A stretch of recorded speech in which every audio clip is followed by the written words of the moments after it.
এটা দেখতে যে মতো আমার একটু ফায়দা দেখছি জিনিসটা এর আগে আমরা 5টা বেনিফিশিয়ারি দিয়েছি। সো দেখা যায় আমাদের 4জনকে দেওয়া হচ্ছে ইকোনমিক এম্পাওয়ারমেন্টের প্রজেক্টের আন্ডারে।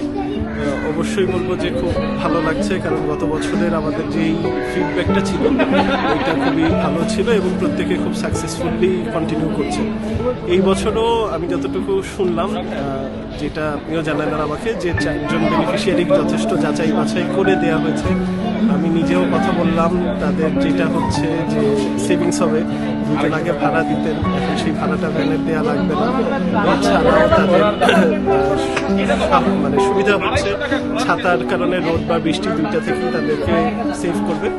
তো ওভারঅল খুবই ভালো একটা প্রজেক্ট। আমি খুবই হ্যাপি এবং আশা করব যে এইটা কন্টিনিউ হবে ডিসিএ ঢাকা ইমপ্যাক্ট থেকে। গত বছরও আমাদের এটা ভালো একটা প্রজেক্ট ছিল। So congratulation two DCA Dhaka impact.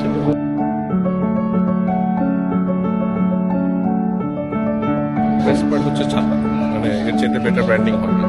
আর এই সময়ে বেসিক্যালি ছাতাই দরকার ছিল, বৃষ্টি রোদ। Perfect decision for branding and for them as well. Loving the project honestly. Impact event সবসময় ভালো হয় প্রজেক্টগুলো, এটা খুবই একটা ইম্প্যাক্টফুল প্রজেক্ট হয়েছে।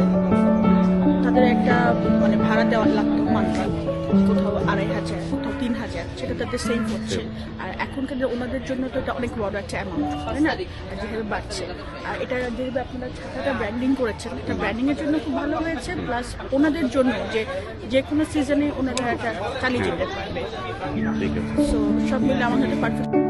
আমাদের এবার বেনিফিশিয়ারিদের মধ্যে পক্ষাঘাতগ্রস্ত বা ইনজুর্ড বেনিফিশিয়ারি আছেন, তো তাদের জন্য একটা ইম্প্যাক্টফুল ফাইন্যান্সিয়াল ডেভেলপমেন্টের সুযোগ হচ্ছে। কয়েকজন আছেন যারা রেন্টাল বেসিসে ভ্যান ভাড়া করে কাজ করেন, এটা তাদের আসলে ফাইন্যান্সিয়াল সেভিংসের মধ্যে